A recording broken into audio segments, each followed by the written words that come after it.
Hello and welcome to Solastic ASMR. In today's video, I am going to try something that I've been wanting to try for a while now. So this is a video idea that I've been meaning to try. I just have never come around to actually planning out the idea, and I still don't have it completely figured out, which is a little bit annoying. But I keep on putting it off. So I figured that I think it's better to just do it and experiment. And then if I really don't like the video, I can just make a new one, okay? When I've got it, when I've learned from my mistakes, and when I know how I want the video to be. I am not a perfectionist. I am not a perfectionist. And I'm not gonna let perfectionism get in my way. So yeah, I'll put this out there, although I could probably do a much better job, but I have been procrastinating quite a bit. So this is me just not procrastinating, but I do wish that I had just planned this a bit better. But here it goes. So an idea that I've had for a while is to start a spiritual book club.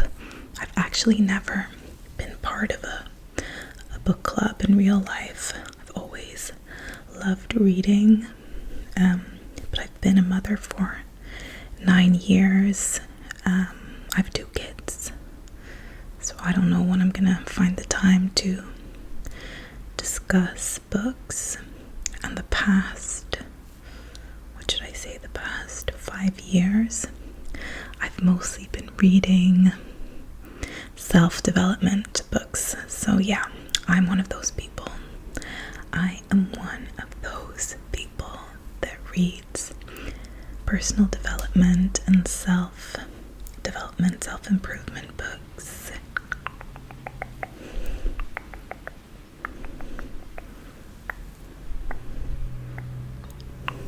But the thing with these books is that they often come with exercises that you need to do, and previously I have not been doing the exercises. I have a lot of background noise going on at the moment.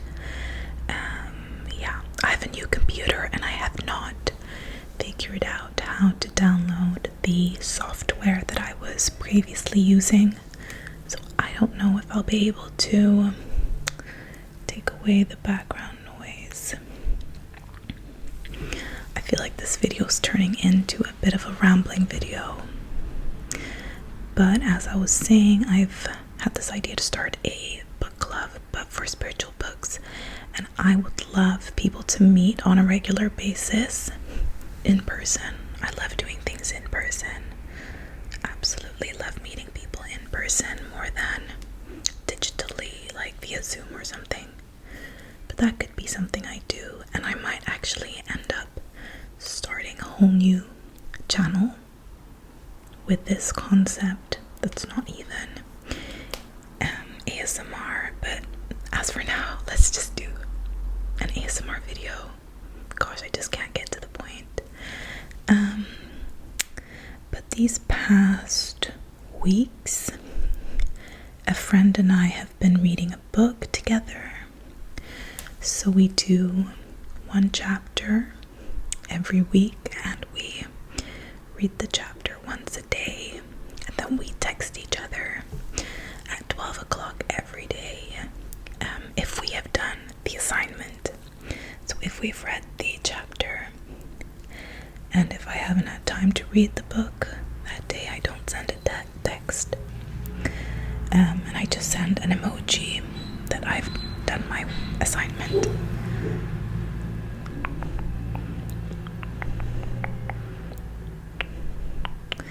my neighbor is renovating their house, so maybe that's why there's a lot of noise. I usually don't mind background noise in ASMR videos, but I know a lot of people do. Gosh, right now I'm also so conscious of my cracking wrists and my elbow. I know in one video someone actually gave me advice to take a supplement. I think it was omega-3, but I'm not sure. I have to go back and take a look. I did not start taking that supplement, but I am actually now taking a bunch of supplements. I used to do it before, and then I just felt like it wasn't doing anything for me. But now I'm back taking supplements, so maybe I could just add one more supplements for my joints. This is turning into a ramble video, I'm so sorry. But okay, the book that we've been reading together with a friend is You Were Born Rich by Bob Proctor. Okay, the plan of this video was to actually go through chapter 1, but maybe I'll just have to make a separate video about that. We are currently on like chapter 7 or something. I haven't even finished reading the book, but I read chapter 1 7 times a few weeks ago then. And Bob Proctor, he is not alive, but he was a big proponent of, is that even the right word? But he talked a lot about repetition when it comes to manifestation, when it comes to reprogramming your subconscious mind. So all these different spiritual or manifestation teachers have their techniques, and repetition is one of them, and it's the one that Bob Proctor talks a lot about. So he had the book Think and Grow Rich, and he read it every single day. Like he would read a couple of pages of it every single day, and he studied that book for I don't know how many years, 60, 70 years. Like, he studied the book for a long time, and I've listened to a bunch of interviews with him, and there's also this audiobook on Audible. I will link it somewhere in the description. It's called like Bob Proctor's Library. I don't know. It's called something. It's like 12 hours of his lectures. And he talks a lot about repetition. Yeah, I don't believe repetition is for everyone. I think there's so many different techniques out there for manifestation. Some people are going to talk about vision boards. Some people are going to talk about scripting. I recently found out about subliminals. Like, that's a thing where I think it's music and affirmations, I'm not sure. And then there's also, affirmations, hypnosis. There's so many different techniques out there. But if you want to manifest something in your life, and Bob Proctor focuses a lot on money, but it doesn't have to be money. It can be health, it can be a relationship. But just for the simplicity, right now we can talk about money because the book is very much focused on it.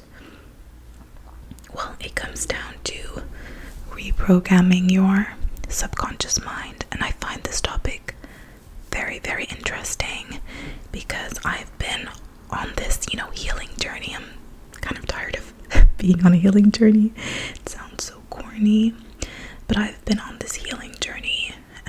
I am not the same person who I was 8 months ago when I was uploading videos here on YouTube.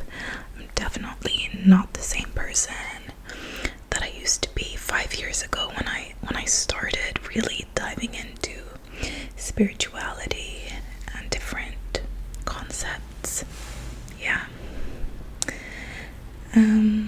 So reprogramming the subconscious mind is a lot about awareness, becoming aware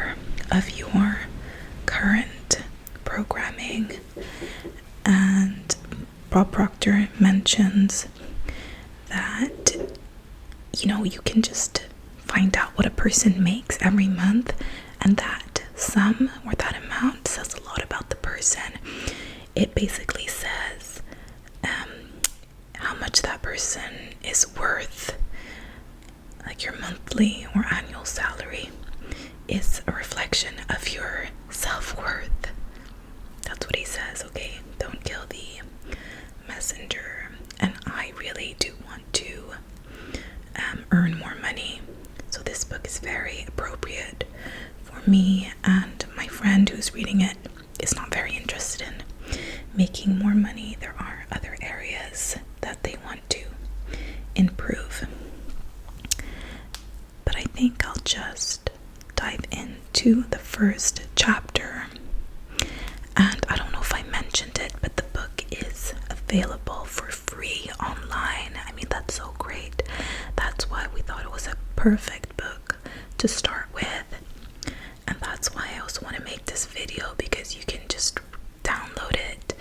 I have it as a PDF on my phone, and my boyfriend has the physical copy, so I do borrow it at times, but he's also reading it.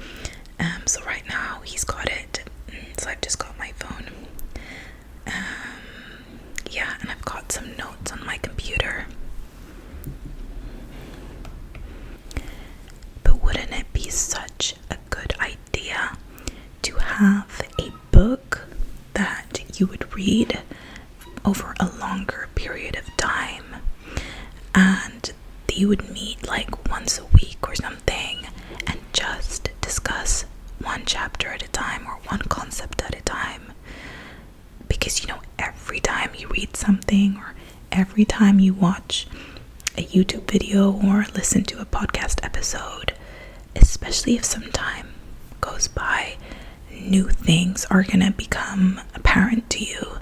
Things that you didn't pay attention to, or things that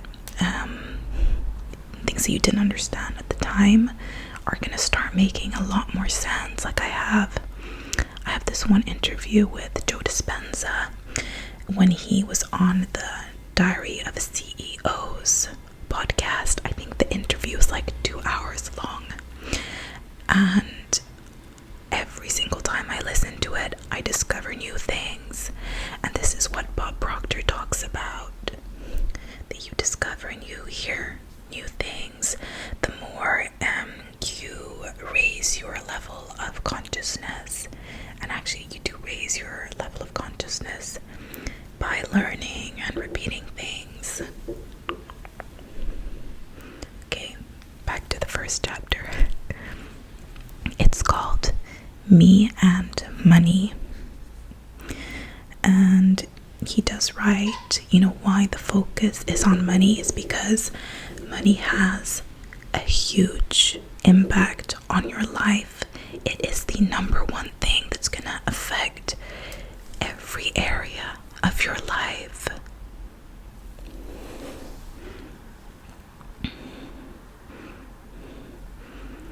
And he says that there are so many people that say that money isn't everything, or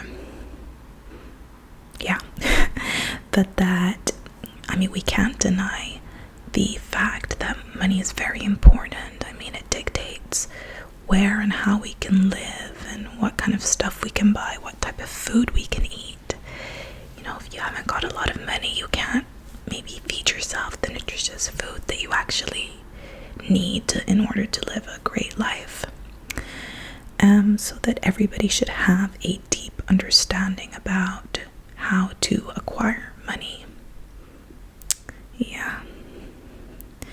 And he says that most people settle for whatever they get, wishing they had more all the way from cradle to casket, never understanding that they could have had all that they wanted. So this is a very spiritual book, and it's about shifting our understanding of what money is, and ultimately what reality is, and and change the lens through which we view ourselves and our role in this world, in the universe.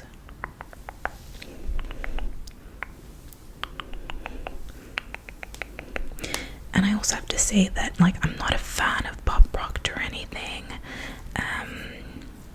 I really am not. I'm not a fan of anyone. Like, I read their books, and sometimes I don't agree with the things that they do. So, like, Bob Proctor has this, or his company, his institute, has this program called Thinking into Results, which is gaining a lot of popularity here in Sweden, and I have considered joining it. So I've taken like different master classes that the different teachers offer, and I've been thinking about this for probably like 2 years' time, but I'm starting to feel that it's a bit like cult-like. So they'll have like, you know, that the teacher, and under the teacher there are different advisors, I think they call them, and to me it just feels a bit like a pyramid scheme. And this is under Bob Proctor's company, and you know, he's not alive, but he started this. So yeah, I'm just taking his teachings because I find them helpful. I really do find them helpful. And like, I always used to hate people saying this in videos, but I have manifested stuff ever since I started reading this book, and of course filling in the gaps with other pieces of knowledge, and also everything that I've learned over the past years. I really, like, 80% of me really believes in this, and then there's 20% of me that's still looking for answers and looking for proof. But I just wanted to put that out there as a disclaimer that, like, yeah, I'm talking about the book, I'm talking about the teachings. He said some very relevant things, but it doesn't mean that everything that he did was correct. I mean, he was in a money-making business, and his courses, I mean, to become a consultant, it's a lot. It costs a lot of money, and yeah, a lot of these consultants are like, I didn't have the money when I, you know, applied, but I took out a loan, or I don't know. I find it a bit fishy when you have to start taking out a loan in order to do something like this. I don't know why. It rings as some alarm bells for me. So I have not taken this course. Bob Proctor put a lot of information out there for free. He still has a YouTube channel, and yeah, there's so much free information out there. You really don't have to take out a loan in order to learn this stuff. You just need to dedicate time, and I think it's very important to do this with somebody else as well, like an accountability buddy, just like my friend and I. Let me get back to the book. Something that really created a shift for me is that he writes about money being a servant, and I always had this like the other way around. I have been money's servant. I have asked money, like, what can I do? Like, how can I, what should I do in order for you to come to me? Okay, but it's the other way around. Money is supposed to serve us. And I find this view fascinating, very fascinating, because no one taught me this. I've never heard anyone else say this. But money is a servant and you are the master. You must love people and use money. Doing the opposite is detrimental. Makes a lot of sense. So you should not love money and use people. That's not what we want to do. He says says that luck can play an important role in financial success, but it's not sufficient. You have to combine financial success must be coupled with effort and hard work. I've just spent the majority of my life seeing or thinking that people are just lucky. When I grew up, I lived in a less privileged area, but I always went to really fancy school, but I always went to schools in the city, where kids from kind of all over came, but a lot of more wealthy parents, wealthy kids. So obviously I've always known there's like a difference between them, like the rich people, and me. And it's easy to believe that it's luck. I mean, that's all the proof that I had that they're lucky and I'm unlucky. What I'm coming to understand is that that is not a helpful thought. It is not helpful to put myself in the position of being an unlucky person. That is not going to get me to where I want to go in life. So that's one thing that I've had to shift the belief that I am an unlucky person and therefore I'll never achieve financial success.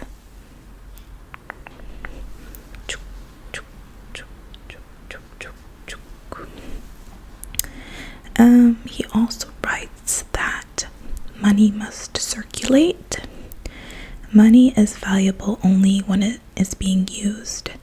And he gives an example in the first chapter of a man that used to live in his neighborhood, and he was very poor, or he looked poor, and he would collect things like from the dump or something. I'm probably butchering the story. I am butchering the story. But I think he would like collect things and sell them or something. Okay, so he looked like he was homeless, and then he died, and the police found like $100,000 in his home, like scattered around different parts of his home. And this became a news story, and Bob at the time wondered, like, why would someone with so much wealth live like a poor person? And a lot of it is probably out of fear. A lot of people are afraid of money, afraid of using money, but this isn't the way we should treat money. Money has to circulate. Money has to circulate.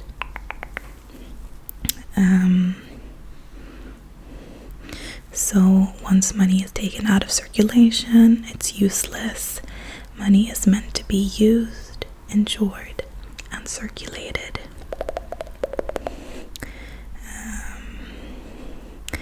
And this was one interesting thing that made a lot of sense for me, that people who are wealthy never feel uncomfortable when the subject of money comes up.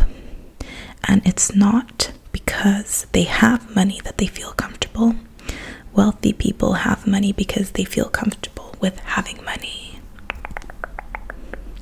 And like, I am not poor in any way. But I've always felt uncomfortable with money. I feel uncomfortable when I have a feeling of not having money. I also feel uncomfortable when I have money. Isn't that crazy? Like, I have on occasions received large chunks of money and it hasn't made me feel happy at all. I haven't felt deserving of it. And that's a big problem, that you don't feel deserving of receiving abundance, feel deserving of success. So this book is really helping me get to know myself. I don't think there was any exercise in the first chapter. Now let's see. If we want to attract money, we have to foster a prosperity consciousness. Yeah, that's the word he uses. Or a abundance mindset, wealth mindset. And the best way to develop this is to begin to see yourself already in possession of the amount of money that you desire. The subconscious mind cannot distinguish between the actual possession of money and visualization.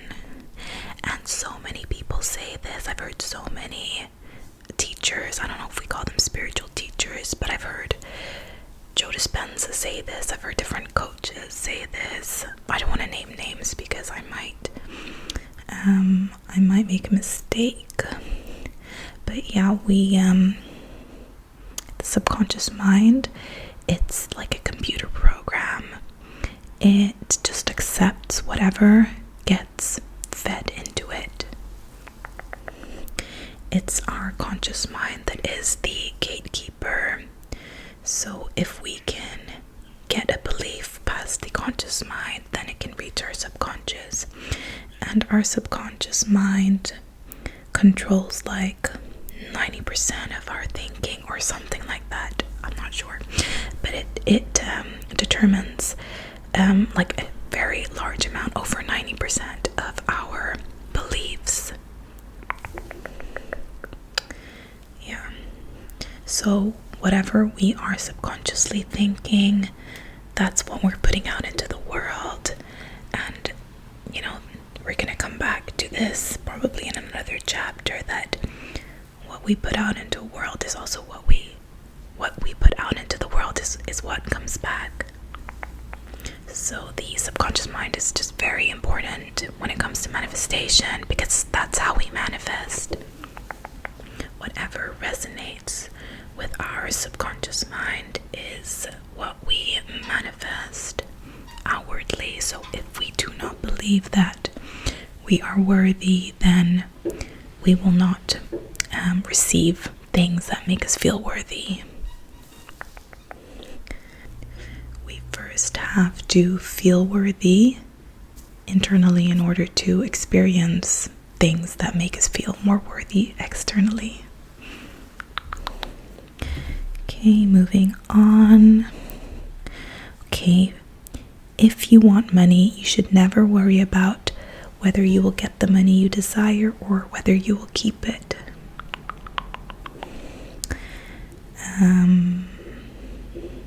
Yeah, because we don't just get what we want, we get what we put our focus on. So if there's something that we don't want, but we focus on it, then that's what's going to manifest in our external world. So just be very careful what you think about, what you worry about. Actually, we shouldn't worry at all. We shouldn't worry. We often worry about things that are gonna happen in the future, but the future hasn't happened yet. And when we're talking law of attraction, yeah, if we worry, the world is gonna give us something to worry about. Worrying about money is extremely counterproductive. We will not worry in vain. Okay. If you want to increase the amount of money you are earning, you must pay substantially less attention to what others around you are saying, and pay substantially more attention to what that quiet voice that speaks within you is saying. This has been a big one for me. I feel like this book makes a lot of claims, that we are the masters of our internal and then also external reality. And when these kind of spiritual books are talking about universal laws, they mean, these are laws that this is like the law. I want to test it. I want to know that it makes sense, in all different types of scenarios. So like if I am the master of my reality, I can say that, I can understand it for myself. Now that I'm becoming more conscious of my beliefs and my thought patterns. But can I say the same thing about like a street kid in Kampala? Because I've seen them. I've seen kids, babies, sit on the side of the road and beg for money. Am I just gonna say that you need to change your mindset? I don't know. I've had such a hard time making this a purely internal process. I keep on externalizing the teachings because I want it to make sense across the board.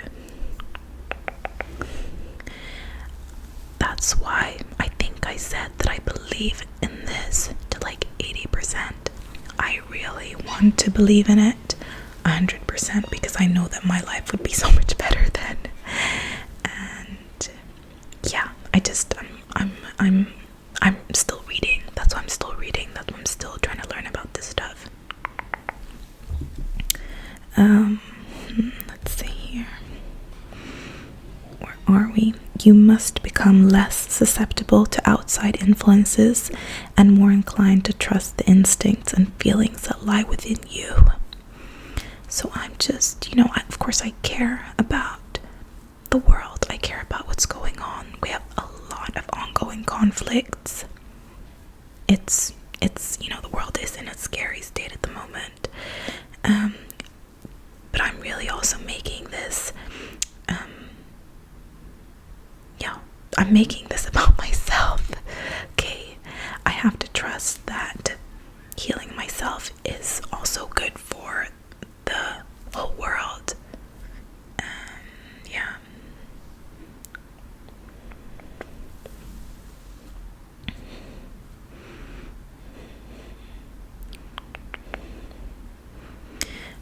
Most people who fail to accumulate enough money to live in the style they choose are the same people who are most easily influenced by other people's opinions. Yeah, they're often the people who let the writers of economic doom and gloom do their thinking for them.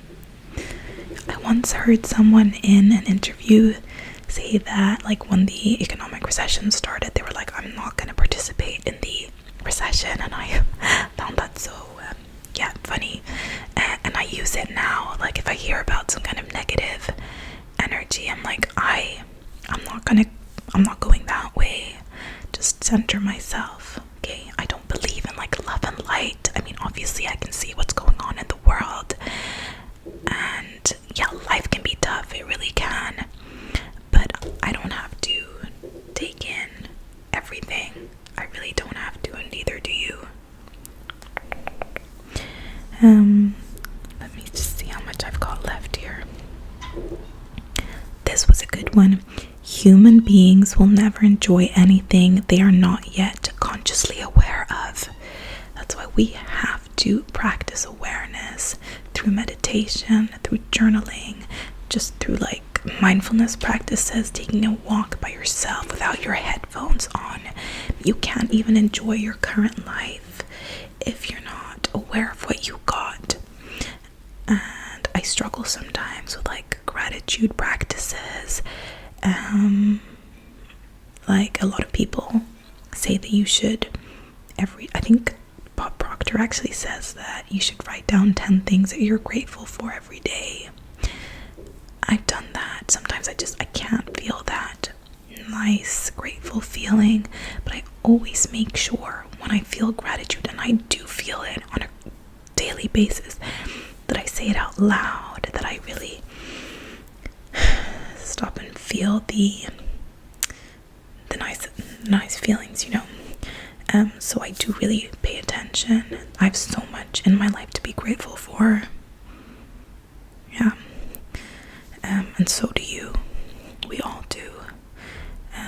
I mean, in fact, just the fact that we're alive is a miracle. If you think about the whole universe and our planet, and how, we go from being like an embryo to this fully developed human being. I mean, it is a miracle.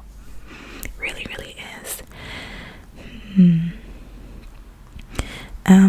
In the book, he also brings this up quite a bit, that we are floating in an ocean of thought energy where all the knowledge there ever was or ever will be is present. that's just, it's kind of hard for me to grasp, but it's true, because energy is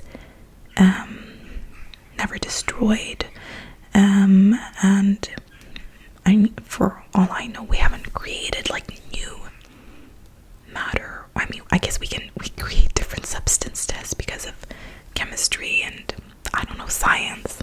Don't ask me. But to say like, what's this? This is the protection for my camera lens. Like, all of this material, it's always been available to us on Earth. I mean, this didn't fall from the sky, you know, the particles that make up this plastic. You get what I mean? I don't know how to explain it. So, everything has always existed. And I think what he's going to get to is that, therefore, like, what we dream about exists here and now as well. So whatever you're seeking to manifest, it's already there. But he doesn't say that right now. We are surrounded by abundance. Everywhere we look in nature, our eyes come in contact with abundance. Nature knows no such thing as failure. Therefore, there never has been, and there never will be, a lack of anything except conscious awareness. I think that's just beautiful.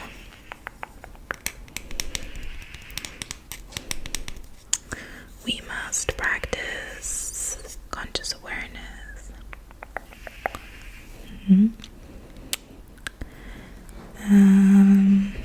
Consciousness is and always has been developed through thinking.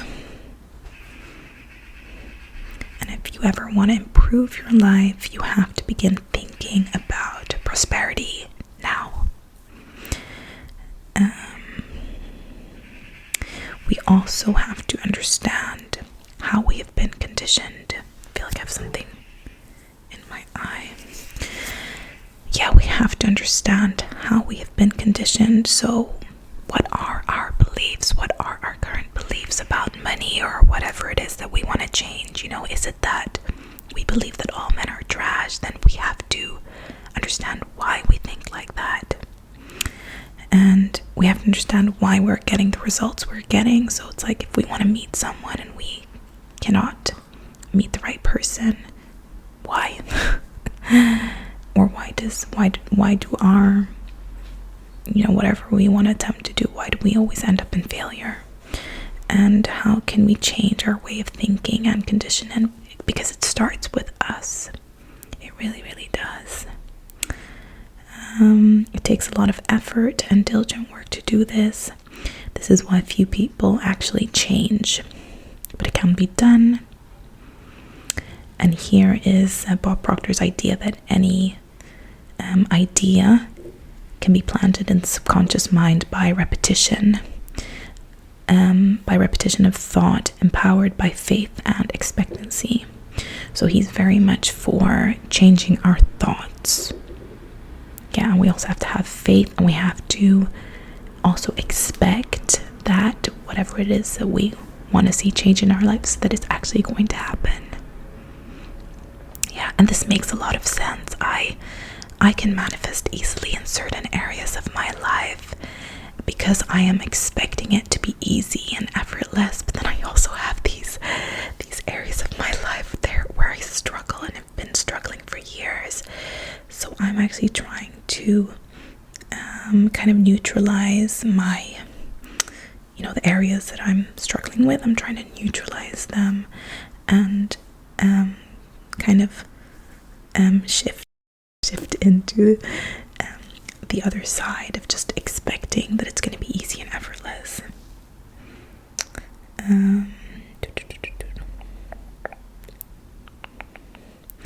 You must begin to see money as an obedient, diligent servant that you can employ to earn more money. Yeah, and that you can use money to provide services far beyond the service you could ever physically provide. So we are the masters of money, not the other way around. Money is a servant. Yeah. Lack and limitation can only exist when we make room for them in our minds. The wealth you're seeking is and always has been seeking you in return. I like that one. You must have something mentally before you can ever have it physically.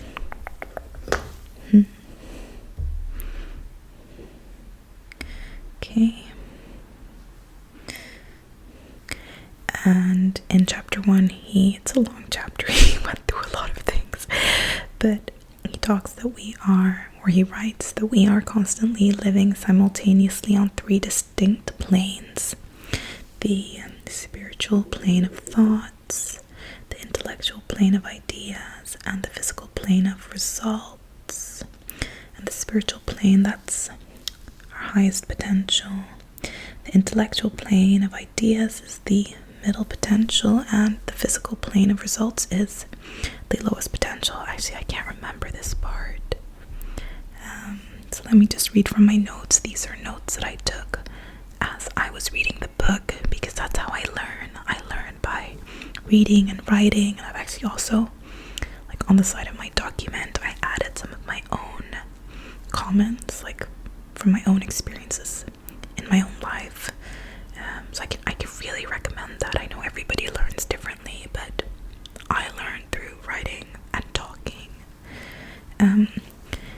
But the majority of people work from the physical to the spiritual plane. They look at the results in their life, and then they let that dictate the thoughts used to build their idea. So we're always looking at the past and letting our past results dictate our future. So like, oh, but I failed last time I tried that, so I'm probably gonna fail again, and we just have to kind of erase that from our subconscious mind. What I've come to realize is that if you want to be great, you have to be delusional. So you have to just observe your reality, what's going on. Like, gosh, there's like an ant there crawling up the wall in October, which is so weird. This room is a little bit messy. Let's say my kids had been home, they might be fighting with each other, so I have to just like observe this and then just create another internal image of the person that I want to be. So you have to be kind of delusional to do these kind of things. Yeah. I'm soon getting to the end of my document. Ideas never form by themselves. Human personality must always enter into the process by thinking the thoughts which can then be used to build the idea. So we are the alchemists.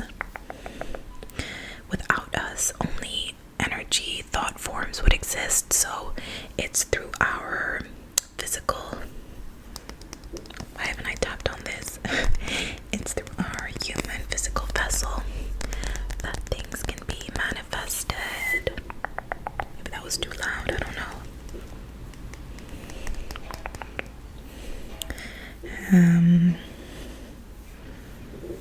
Where was I? Yeah, that is the very thing that makes us human beings godlike, the highest form of creation.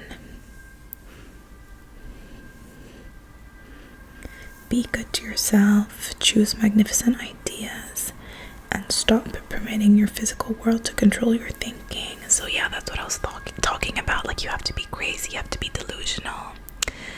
I don't watch a lot of TV, but I do watch Selling Sunset for some random reason. Like, it's the only thing I watch on TV.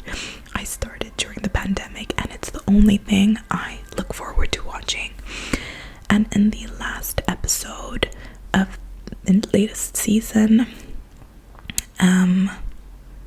Jason, I think, yeah, Jason, or it was the second last episode, but he is telling the whole team that he has taken on Kanye West's house and is going to sell it.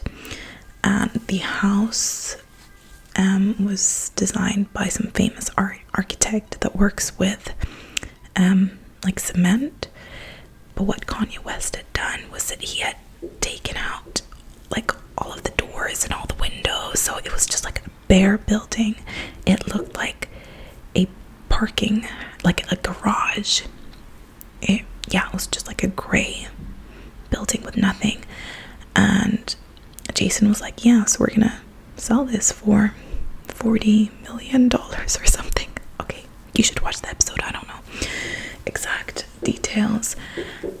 And everyone on the team was like, this is crazy, like this is never gonna work, we're not going to get this sold. And then Bree says, yeah, to be great you have to be crazy, or something like that. Yeah, you cannot let your physical reality, the reality that feels so real to you, you cannot let that affect you. You have to stay centered and focused on what it is that you want to create. And I used to find this so confusing not so long ago, because in the mind and wellness world we talk a lot about being present. But yeah, so I was like, how am I present if I'm all the time thinking about the future? But what I didn't realize, that I wasn't being present at all. I was thinking about the past. And Joe Dispenza says it all the time. Don't let the past dictate you. Like, you have to choose a new image in the future and be why am I butchering everything? He says it like all the time. But you have to be like driven by an image of the future, like the future you want to go. Yeah, I can't talk, guys. I can't talk. I think you get what I mean.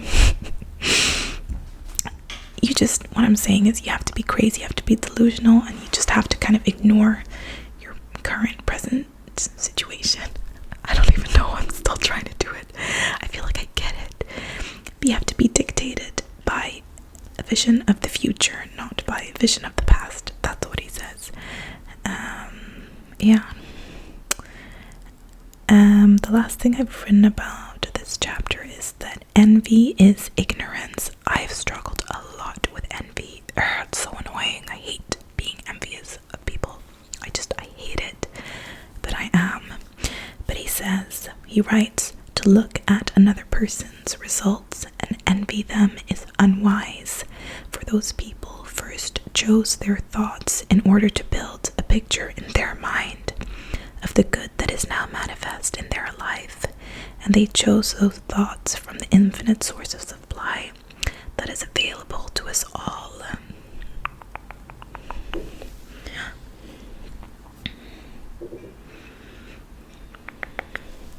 So just don't waste your energy on envy, because there is an infinite supply of ideas, and we just have to tap into ours. And the abundance that is there, it's abundance. It's not gonna get finished or something. There's plenty to go around. And the fact that it doesn't look that way, it looks like there's a finite supply. That's an illusion. That's what all these spiritual people are saying. I'm trying to understand that. Yeah. I'm just very happy to be back on YouTube on this ASMR channel. Very happy. We will see if I go on to do more chapters this way. It was fun trying this out. It really was fun. It was also good for me to revisit chapter 1, and it would also be very good for me to revisit the other chapters in the book as I'm continuing to read the book. I don't know what chapter I'm on. Let's see. We just finish discussing one of the chapters today. Let's see, where am I? This is what the book looks like. It's kind of annoying reading it from your phone. But yeah, I just didn't want to get a book. I don't want to have too many things. I don't want to have too many books at home. But yeah, I just finished reading the chapter on the law of vibration and attraction. I really feel that this book gets better. Like chapter 2 and 3 were kind of heavy. So I'm soon going to start reading chapter 7, okay? And the next chapter in this book is called How Much Is Enough, and that's a more practical chapter. Yeah. Anyways, thank you so much for sticking around. If you have stuck around or if you've fallen asleep, I just wish you a really nice evening